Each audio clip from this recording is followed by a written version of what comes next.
Education. You are joining us for today's webinar on Distance Learning for All updates. Specifically, we're going to dive into the Specially Designed Instruction Toolkit that was released on Monday. Mary, can we go to the agenda slide? Thank you. So we're going to start with unpacking some context of where we are in terms of the time and clock of the world.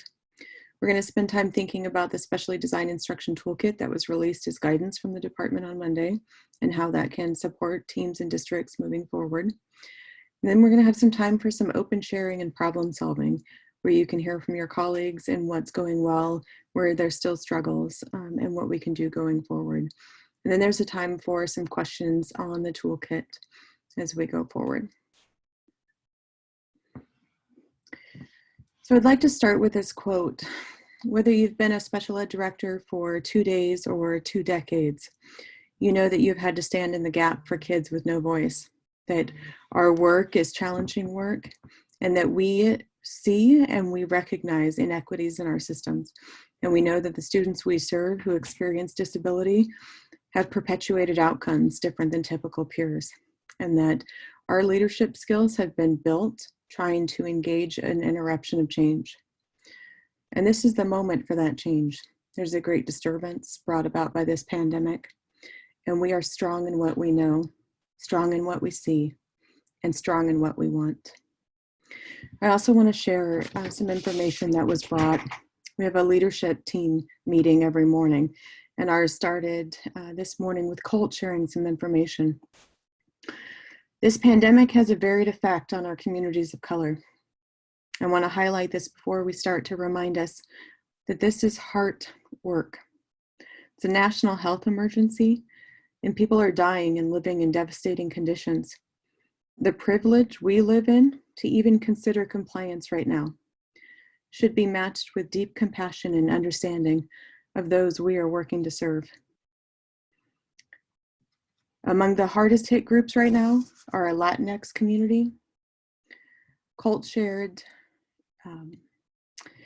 that these community leaders are calling out the needs and demands for resources and support of elected officials. Our Black and African American community has named that there are a clear lack of people of color making decisions in response to COVID-19. Decisions are being made by people in white skin like mine. Deep impacts today also for our 9 federally recognized tribes in Oregon. Colt reminded us today that disease is part of the genocide of the Native Americans and now continues for tribes across the country. People are dying, and there are tribes facing extinction due to this crisis. Burns, Paiute, and Warm Springs are in desperate and challenging situations. Businesses are shut down, and for many of the tribes, the primary economic resource of casinos have been closed. People are out of work, and the government services are closed and shut down. There's no relief in the federal CARES money. They don't fund tribes directly. It leaves it to each state to scramble. I want us to be grounded in this and to remember that first and foremost, our work in special education is to lean in and support the human in front of that disability, in front of the IEP, in front of everything else. That our students and our families are experiencing a huge event, and that is impacting a lot of them and their lives. And we sit in a place of privilege to talk about all of the things that we are going to today. And so I want to recognize and ground us in that before we even get started into this toolkit, that the design and intention is to provide some relief and support so that you can first and foremost take care of the students and families that we just described, that I just shared, because their care, their need, their desire for connection is greater than anything else right now. Next slide, please, Nina. Once you start with the special ed toolkit, once you get into it, you can see the first page. This is really designed to be a one-pager you can share with your case managers and your teachers on where to get started when you think about SDI during this complex time. So the first step is review the guidelines, the Distance Learning for All special education guidance that came out from the department a few weeks ago. If the IEP can be implemented as written, There's no amendments necessary, no adjustments. Plan forward, plan for instruction, lean in and teach. If SDI needs to be adjusted, consider using the ODE template that we'll go through today. And if parents disagree with proposed changes, you need to schedule and hold an IEP meeting and talk through what this can look like right now. The SDI Toolkit also reminds us there's a full instructional day. The teacher-led, the supplementary, and the nutrition and wellness. All three parts of those are part of the instructional day. Just like when students are in our schools, learning happens in multiple spaces, and SDI can and should be planned in multiple ways. Questions for teams to consider during SDI planning. Can the students' goals be met in distance learning for all? What are the LRE options, and what does that look like? Can SDI be taught by both general education and special education in partnership? How can you leverage the family home environment and the strengths and assets that the student is sitting with? This toolkit is broken into 4 sections. The first section is understanding the distance learning for all context and the framing values. And we start this with a knowing that our public education system was designed for students who are not experiencing disability and who are typical learners. And that problematic paradox has always existed, and it is amplified by the distance learning for all situation, and that could create additional disparities in our students. Special ed teachers and teams have worked for decades to overcome this and to prove that students who experience disability can and should succeed. This time is no different. It will take all of us to prove that our students can and should succeed during this time. The guidelines for distance learning include social and emotional mental health, partnering with parents, instructional time, equity, and access. This came out of the general education guidance that distance learning for all should be planned with UDL in mind. UDL isn't a tenet for special education. It's for general education to think about access for all learners, not students who experience disability, but multiple levels of students who maybe have a different learning need, benefit with UDL. Colt shared this yesterday with superintendents and shared that in the matrix, districts should start where they're at. No district is expected to be perfect at this. And if your district has not heard of this before and has never thought about this, it's a good time to start and to lean in.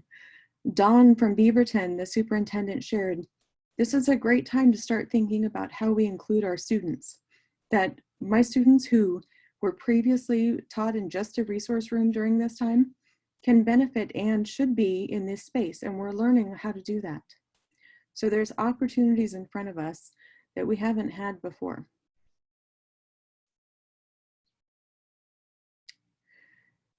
The first part, the section includes a reference back to the special education guidance, again, that was released 2 weeks ago. This was the extended school closure guidance document. It had 6 starting steps. And so if you look at steps 2 and 3, where it asks you to review the IEP and to, if possible, implement the IEP as written. So what we're going to look at in the toolkit is really around how to review the IEP and then how to begin to plan for what SDI could look like. Also included in that is this table from a few weeks ago, that if an IEP team determines that the school or district cannot meet the requirements as written, that there should be an IEP meeting, either virtually or on the phone. There should be a written agreement with the family, and you should be reviewing the components of the IEP that need to be adjusted or changed. The second section of the toolkit is really where you will start to lean in and think. And what we'd like you to do is to sit with your teams and plan through this section. This is where you can review the unique, the disability your student presents in the learning context, and to think through, for many of our students who experience disability, this closure is the first time in their history they're educated alongside their peers to the same extent without removal. This reality gives us opportunity to think creatively and boldly, to lean into what could this look like if the student is sitting next to their sibling and the sibling is receiving instruction from the gen ed teacher, what would that look like if they also were able to participate in that?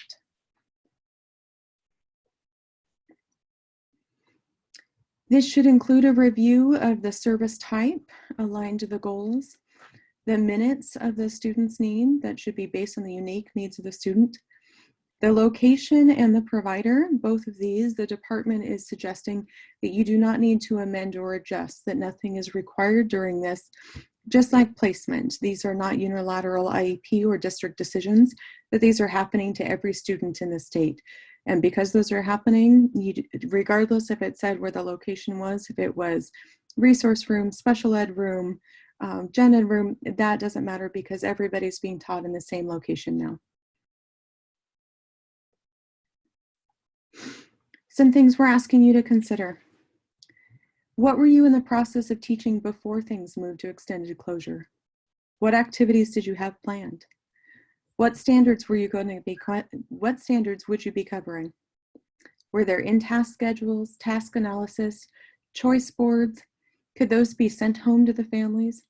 Could they be accessed by the learners in this setting? Could you support getting those to the parent and the caregiver, the family support to do this? And then what goals are no longer relevant or what needs to be approached differently during this closure? I also added this quote in here. I think it's really important to remember that in March, the U.S. Department of Education released this. It's important to emphasize that federal disability law allows for flexibility in determining how to meet the individual needs of students with disabilities. There is no prescribed, preset way that this will work. Every student is going to experience this differently and is going to need us to lean in and find a solution that works for them in specially designed instruction. When you evaluate the minutes of SDI, we'd ask you to consider that while the ODE has recommended the maximum teacher-led learning, that the extension of all 3 buckets of learning encompass the full day, and that learning doesn't happen in a schoolhouse, just one-to-one with teacher. Learning, therefore, should not happen in distance learning for all that way. Supplemental activities and nutrition and wellness needs are also encompassed in the general education outline of a full school day. This is not special education's guidance that came in the distance learning for all plan, which is the general education setting. This could also mirror the school day when students receive SDI during recess or peer interactions, lunchtimes, intentional coaching and support to provide instruction in a different setting than a classroom. SDI has never been limited to one-to-one teacher instruction. Therefore, it's not limited right now to teacher-led learning times during the extended closure. We gave you some examples in here, and these are not to-dos. These are sample how a district would evaluate and start to move forward. You can see for this example, this is a first grade student, and the student has 225 minutes a week of teacher-led and 5 to 10 hours a week of supplemental. So it's a substantial IEP in process for this student who requires a lot of collaboration and support. This example was provided in partnership this weekend with a school district. And what I'd like your attention to go to is under book read alouds. We have parent or virtual. And that can be the parent providing it virtually, the district providing it. It could be a paraeducator, it could be the teacher, it could be the gen ed teacher. It could be a lot of adults that do that in partnership. And that's something that's significantly different during this time than when we are in our schoolhouses. In our schoolhouses, we don't, SDI would never be part of a parent plan. However, right now, parents are sitting with our students all day. They are the primary caregivers and teachers sitting with them. We cannot take that for granted, and we need to lean into that as an asset. And remember that our parents come with multiple strengths and gifts, and ask them to be partners and involved with us. Again, this is guidance that the department is issuing. This guidance will also provide coverage to districts at state level complaints because we are issuing this guidance and saying, we believe SDI can happen in multiple ways. We believe that over the course of distance learning, that it's in the best interest of our students who experience disability not to have rapid changes to their IEP, but to find creative solutions throughout the whole school day where this can be met. I want to note that this represents a different take on how we would choose to implement the IEP than when students are with us. As noted, there's no one right way to provide supports during this. We strongly encourage innovation and iteration.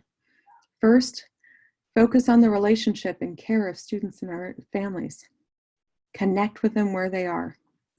And then lastly, in the toolkit is compliance on purpose, because we want you to focus first on those other things.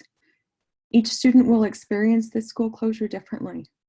Our job is to provide care and connection, and then focus on instruction.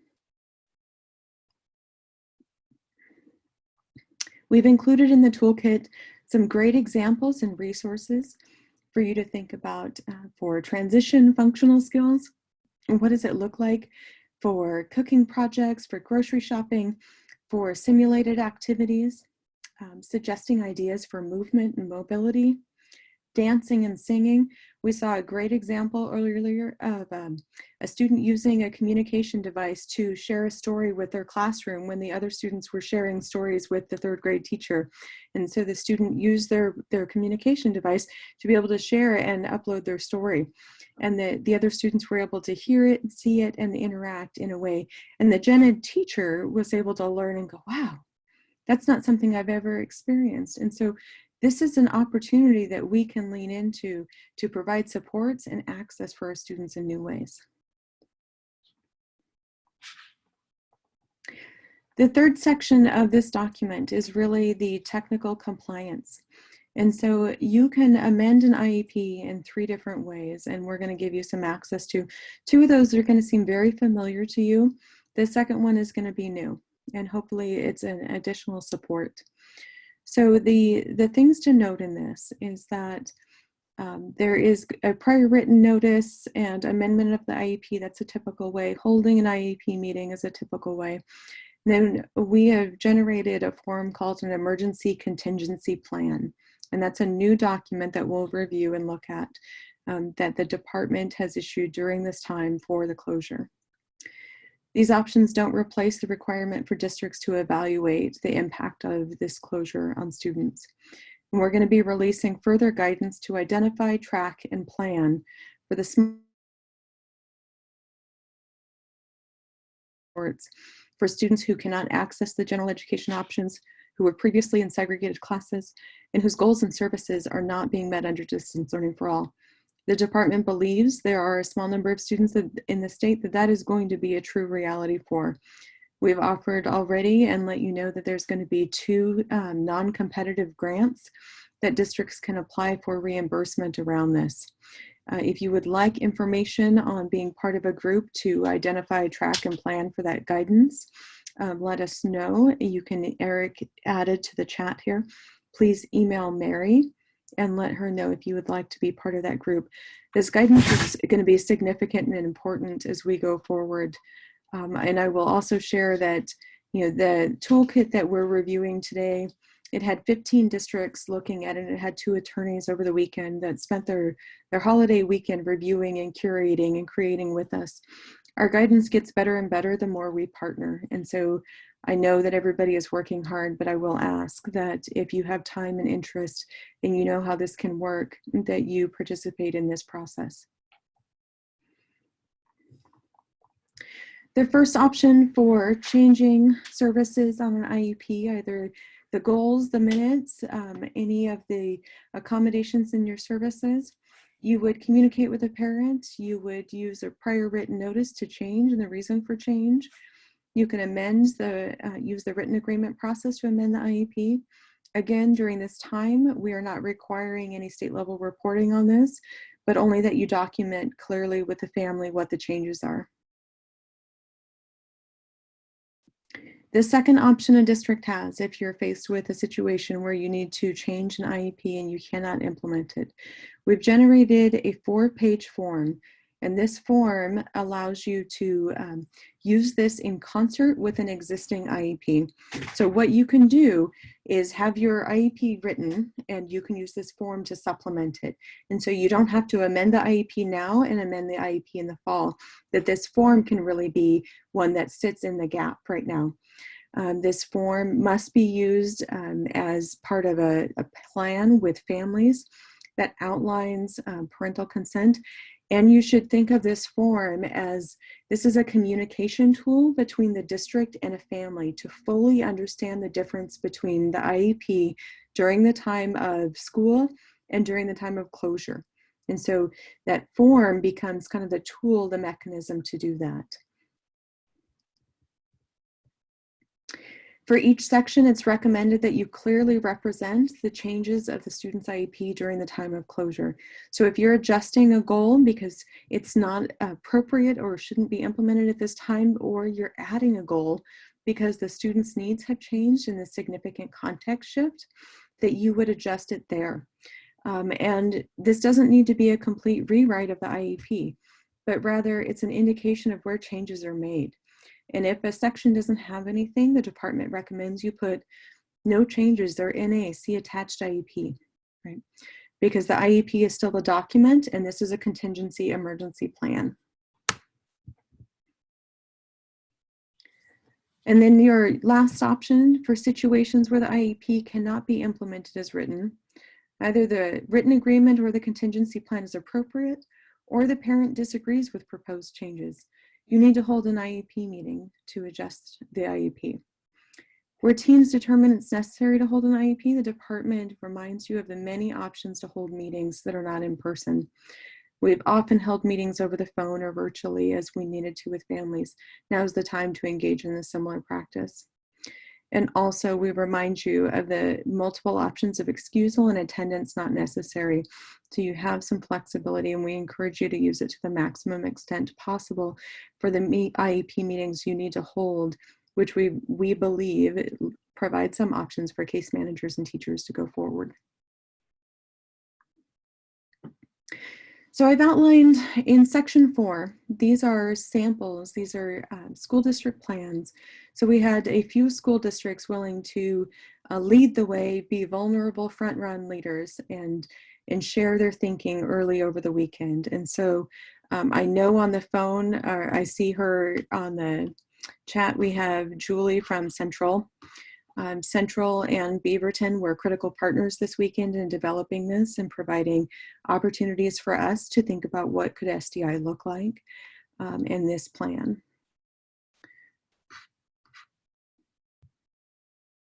The other plan we submitted and shared is Beaverton's, the I do, we do, you do framework. And again, this is really helpful to think about the multiple stages, the buckets of teacher-led, supplementary, wellness.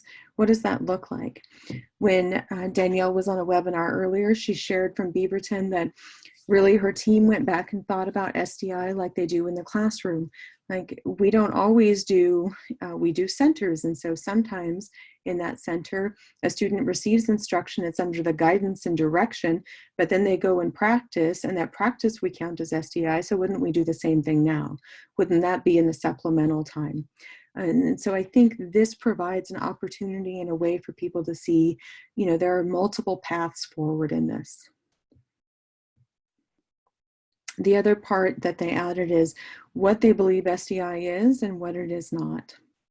Now I'm going to call your attention down to the middle of the left box where it says instruction provided by the general ed teacher, paraeducator, or parent under the supervision and direction of the special education provider.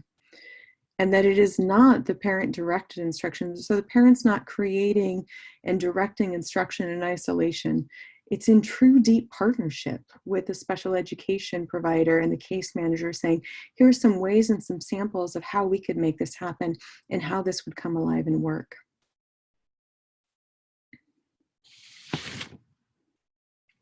And then we got an example today that I didn't get added to the slide, to the toolkit, but we added it on here. And Kathleen has submitted this to us, and I believe she's on the line with us also. Kathleen, are you willing to talk through this one for a second? Sure. So my name is Kathleen. I'm a special education director at South Coast ESD, and I've primarily have taught life skills and been a life skills administrator for the last 15 years.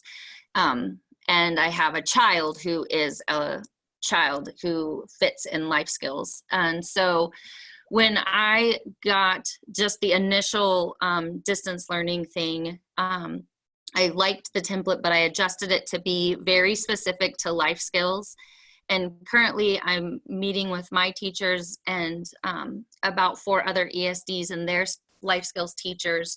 We're meeting twice a week and trying to figure out how to fill these in with our grade level bands that we have and share ideas. So this is where we're at right now, but our teachers, even as of yesterday and today, I've gotten a few more things to add to it. We're trying to come up with all of the concepts and ideas that we could implement for a child in life skills. And even if it makes this a very long list and a very long document, life skills is such a unique situation, and those families are so unique. In that what we're finding, at least in our region, they just want some connection, period. And so we're really trying to partner with our families to help give them the skills they need to help support their students as well, but then also use what they know in their setting to embed our academic and our communication and our functional routines and those kinds of things into their already existing home, and implement SDI and meeting their goals in that way. Kathleen, thank you very much for sharing. We will add this resource. Eric posted on here on the OER Commons. And so if you have resources like this, if you have other options, we've had throughout the day a number of options that have shown up of districts who have new and unique ways that they're thinking about how to implement this and how to do this, and they're posting it on there so everybody can have access and share these tools. And so we don't want anybody to feel like they are trying to create and innovate on their own.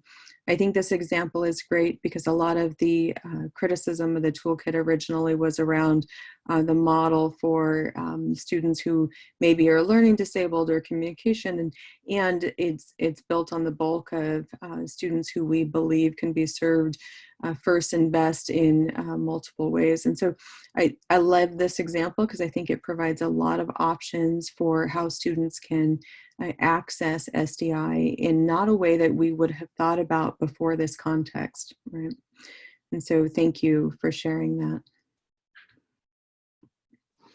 And then I'm going to ask Julie that you're on, and Brad Hendershot after that, if I can ask you both to share what are the challenges you've had leading forward? How do you lead forward in a positive way with your staff right now? And how do you support them through this? And what are the innovative, creative ideas you've come up with in this plan?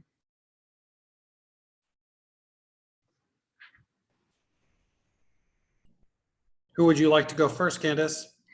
Brad, go right ahead, and we'll see if we can get Julie to talk. She's on here, but I'm going to unmute her and we'll see. Julie, come in if you want to go. I'm flexible. Thank you, Brad. Well, hello everyone. My name is Brad. I'm happy to join the conversation. Thanks, Candace. Well, just speaking extemporaneously here, I have just been dazzled actually at the willingness and the flexibility of our staff at Columbia Regional just to kind of jump in and find ways to support districts, staff, parents, and kids. And you know, some of the things that we're doing to try to help are, well, I'll speak about autism for a moment. So we have been offering a series of, and we're continuing to offer a series of parent I don't really call them trainings. They're more information sharing, problem solving, and where we're getting parents just to come in and talk about how do you structure instruction at home, and reminding parents, and they need to hear this and they're grateful to hear it, that they don't have to replicate everything their child got at school at home. They can start small, they can start modestly, and just doing some things that help maintain some forward movement with their child, and maintain some of the skills that they developed is good. You know, sometimes good is good enough. We're just going to release today a web-based toolkit on how parents can structure home instruction. Is things like how to maintain motivation, how to provide structure and predictability, how to break things down into two achievable steps and so forth. And so I'll be happy to share that. We are we're using this time to support districts with professional development. We're hosting multiple 4-part trainings for paraeducators. We started one yesterday and had, because our Zoom is caps at 100, we had 100 paraeducators show up, and they stayed for the entire 2-hour session, and there'll be 3 more sessions. And so we've got multiple concurrent things going on to support kids and staff supporting kids with autism and parents. I'm thinking in terms of creative approaches to instruction. I'm reminded of my friend and colleague at Northwest Regional ESD. For a number of years, she taught a 4-credit high school class, asynchronous, that was focused on social skills instruction for children with higher functioning autism. And I remember at the time thinking, how the heck do you use social skills instruction with kids with autism that's online and asynchronous? Well, she did it through close collaboration with those parents, and she would kind of, so she'd give them, I think she used Moodle as the learning management system, and she'd give kids units where they would have assignments, like she'd pair kids up and just say, your assignment this week is to call each other. Ben, you call Alex, Alex, you call Ben. And then we're going to debrief online how that went. And those kids developed all sorts of skills. And it was integrated closely with coordination and support with the parents, which is just a wonderful thing, because then the parents are aware of what you're working on, the vocabulary and terms you're using to develop the skills, and then they can help generalize in a variety of settings. So I think the takeaway is that, actually you can you can work with kids on their social skills goals in an asynchronous way. There are other tools that are available around doing real-time instruction with kids. You can actually do discrete trial intervention for your more impacted kids. It just requires a close collaboration with the parents and involving them and breaking things down in a way that's doable for them. So it can be done. And then, kids with autism are remarkable in that, something that's new, it's a pretty steep climb for them, but once they kind of get into the groove and they have a routine, they'll be the ones that keep you on track and make sure you do it the right way that you've always done it before. So I think that, I'm not saying any of this is easy, but it's doable. Our augmentative and alternative communication staff have been hosting a series of just online, they've been calling them coffee clutches, and it's just opportunities for professionals to get together and talk about, for some of our kids with our most complex needs, how are we providing guidance for staff out there. We host an orthopedic impairment professional learning community. We had PTs and OTs from all over the region join that just to share how they were thinking about online instruction and delivering activities and equipment going home and what that looks like in terms of parent training and safety. Everybody asked to meet immediately within a week or two so they could continue sharing ideas and resources. So that's very much in line with the role of the regional programs, which just kind of come alongside and work in partnership to support districts. So, the other thing I'll just say, and I don't mean to sound Pollyanna, but there are some bright stars shining out there. Like there's so much creativity and spirit that's going into, just teachers coming up with inventive ways to serve kids and get instruction to them. And what's happening with vendors, like Michelle Garcia Winter with socialthinking.com. She's kind of a well-known figure in the autism world for developing social cognitive materials for children with autism. And they put, their curricula, their books that are designed for children, young children, they have, they recorded videos of them reading those books aloud. Teachers can, for example, go into Google Classroom. If they're a partnering teacher, they could assign a child to watch that video. They could, use Google Forms or Google Docs in creative ways to assess some of the learning that's associated with that. So yeah, there's interesting stuff, and we'll emerge from this with kind of a treasure trove of creative and inspiring work. And not to say any of it's easy, it's all hard. And I think the thing that we've all been reminding ourselves to do is to extend grace to ourselves and to each other, because everybody's frazzled and everybody's tired. Yeah, some good things are happening. Brad, thank you so much for sharing. Those are some amazing resources. And I know that Columbia Regional and Northwest ESD and all of the ESDs that have regional programs have been posting a series of videos for different learners and for complex needs. And so there's a wealth of information that you can access here through that. Mary, Yeah. can you go to the next slide? Just one more comment I'll make is that I mentioned earlier, which is, we talk about access, right, for our kids who are blind and visually impaired and kids who are deaf and hard of hearing. And we are pondering, what does that mean for kids with autism? Well, access for the kids with autism, it really comes down to, are things structured appropriately?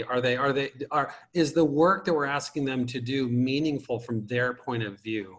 Are we using appropriate reinforcers? So anyway, it's just that led to the work that we're, and I'll send this directly to you, Candace. It's this kind of how-to guide that starts with first telling parents to take care of themselves, because that's important. And then just walks them through ways to make home-based instruction a bit more accessible, a bit more successful for their kids. So I'll stop talking. That's wonderful sharing, Brad. Thank you. And I think the more people can hear from each other during this time is really helpful. Mary, can you go to the next slide? So our final slide in this is really, so we started with where we are as a state around this pandemic and what's happening. And I want to end with some hope. And I've asked a couple of your colleagues who I have deep respect for, and I will start with, I've asked Kevin Carroll to talk, and Kevin has been a guidepost and a mentor for a number of us. When I was a brand new special ed director, he was the person I called every day when I was freaking out and crying and upset. And he was a guidepost and a light for me in a lot of ways. So Kevin, I've asked you, what are you hopeful about right now? Well, right now, I think as we're working with our staff, the ability to get some services to our students in a number of different ways that we may have at the beginning of this shutdown thought not possible. So I am really, really hopeful that as we collaborate with the general ed staff and with the parents that we will be able to get some services that at one time, I think we believed were going to be impossible for us to provide. Yeah, I agree. I think the possibilities and the learning and like that are treasured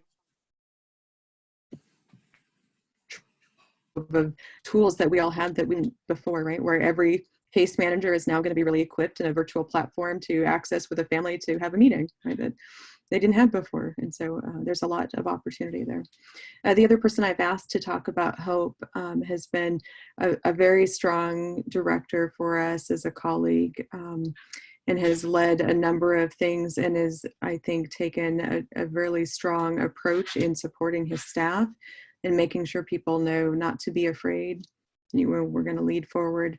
And so I'd ask Patrick from Lake Oswego to talk next. Okay, so hi everyone. This is actually, if we can step back for a second and look at this, it's an amazing time. The rules are gone, the walls of the school are broken down, classrooms are open to our students and they're there. Teachers are taking ownership of the students and saying, hey, run your ideas through me. There's no learning center to go be sent down the hall to on this. So I think we need to really take advantage of that. Teachers are asking us, how do I differentiate? What do I do? Where do I go for this? And the biggest thing that'll lead us out of this is if we don't go back to our buildings and put the walls back up. We're having to collaborate with teachers. They're having to come to us at this point, and parents are realizing the work we do, but I think we're also realizing more and more by being in their homes what they're faced with. And I think those partnerships will grow and be totally strong. So that's the hope that I see in this. As long as, again, we don't go back and put the walls up and say business as usual. Let's take advantage of this time. Patrick, that was really beautiful. That may show up in a speech at some point in the future, right? And we're not putting walls back up, no walls. So thank you. At this time, I'll open if people have questions on the toolkit. If you have questions specifically that you want to ask your colleagues, myself, there's a vast array of resources and supports on this call of people who have a lot of information that are trying to lean in and figure this out. You can either unmute yourself or you can add it to the chat box.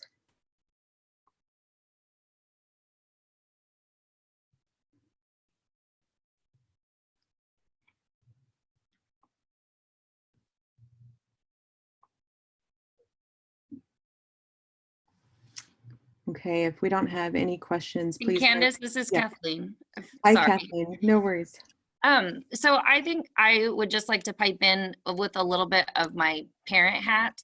And I agree with what I think it was Patrick that just said. Kind of the thing that I've told my group, and as well as I'm working with the school district special ed director where my child attends, is this partnership of how things are coming home. What do things look like when we're receiving them and providing feedback from the parent's perspective, which seems a little weird and odd, but we kind of came to an agreement that neither one of us will do and I gotcha on either one of us, but rather we need to figure out how to repair some of those relationships that might be broken right now, and in essence be the saviors for some of these families. And so I do really agree from a parent's side that we do have an opportunity right now to really repair and build some things that might have been rocky. Yeah. And I think that even though, regardless of any, class, privilege, not any of that kind of stuff, we're all experiencing the same things, because even though I am as skilled as I am, to go home and try to do school with my child is exhausting to say the least. And so if I know that about myself and I know where my skill sets are, I think about that when I'm talking to my parents. And so I think that it is really important to really look at being creative and not be afraid to be creative right now, because that's the only way I think we're really going to get to some of these kids and some of our families. Thank you so much, Kathleen. As a parent of a 10-year-old who is getting spotty education right now from her mother, I will tell you, yes, this is some of the most challenging personal, professional time, right, we're all experiencing. And that's sitting, like you mentioned, with a lot of privilege. And so thank you for highlighting and pointing that out. And I think our opportunity, like you said, is to lean in with our families and support them. So thank you. Hi. I have a couple of questions. Sure. I think on the revisions, my teachers keep asking exactly when they have to do it. So if a student is in life skills and has a one-on-one and is pretty high needs, but the parent is cooperating and trying their best to do what they can, and the teacher's doing a great job of giving them great stuff, but will it require a revision? Not necessarily. I would say, Sean and Ben Lapine talked this morning about a number of his focus classrooms and students who have been in just like a life skills setting, and they're finding really innovative and creative ways to implement the IEP that they didn't believe was going to be possible. And so I would say, keep leaning in, keep trying, keep working on it, and use your team and leverage that best professional judgment where you say, is this hit enough that we've tried that now we've got to stop and amend? I would say there's no hard and fast rule, just like when school starts in the fall, when students come to us and we have an IEP and we're implementing as written and going, well, that didn't quite work how I thought it was going to, so I'm going to have to adjust that, but let me try a couple more things first to see. I think that's where everybody's going to be at. Okay, thank you. And then another question was, if, I'll give you an example, a parent said, look, me and my boyfriend have 6 children together. We are both working 40 hours a week. Our children have moved to another city to live with their aunt, and she is not going to access any education. She's just doing what she can, like 3 of them have IEPs. Yep. If they, should we do a stand ready? Yep, that's exactly what we've been recommending, is that you keep connecting, you stand ready to serve. You know, that doesn't mean you don't reach out. Right. Maybe reach out to the family and say, what does this, you know, what are you needing right now? Is there anything we can help with? But I think a stand ready letter is your best option. Okay, perfect. And then my third question that another teacher had was about graduation dates. Yes. And if a student has an IEP and they've done everything, we know that. Is the graduation date April 30th, if everyone agrees? So it should be the same date that your high school registrar puts on the transcript. When they transcribe, they're going to roll all of your seniors. The last date of service for the IEP would be that date if the family agrees to a termination of service, if they were on track for a regular diploma. Okay, and if they choose to continue through like June 7th, then it could be June. They would not get their diploma until then June 7th, correct? Right, right. Yeah. Okay. Because you'd be establishing and providing service under that. Okay. So then the third question on that one was, the teacher said, what if they have a student and like the English teacher says, okay, we just need this one essay. And so on May 5th, the student turns it in and the parents say, we're done. Then yeah, so, so then whenever your high school registrar would normally like transcribe that, that's the date you would use. Okay. Okay, I think that's it. Okay. Thank you. You're welcome. I just wanted to touch briefly on the parent choice and the continuation of services. So what the guidance talks about is that it's not strictly speaking a parent choice, but if the parent indicates they would like continuation of services to what would have been the graduation date, then the IEP team needs to meet to talk about the supports that the child needs and whether they continue to require specially designed instruction. And certainly the parent's voice and participation, that would be a significant part of the conversation, but it would be an IEP team meeting, an IEP team decision as to whether or not there continued to be a need for those services. Yeah, okay. Thank you, Eric, for the clarification. Yes.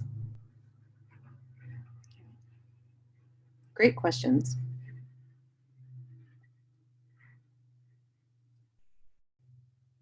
Okay.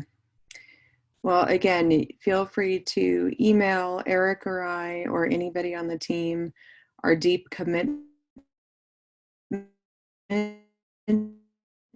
will continue to be that we are in partnership with you. We are with you. We hear you. We see you. We want to support you. If you have needs or you feel isolated or alone or you feel stuck, give us a call, send us an email, and we will show up. We have teams and people sitting in team meetings with case managers, with parents. We're all in partnership on this, and we will be through this. And so definitely don't feel like you are alone or isolated. Very, very much, again, I want to shout, like, just huge appreciation for the people who spoke today, for sharing all the information. I think it's helpful when we hear from our colleagues, Patrick and Kevin sharing hope, that is critical, right?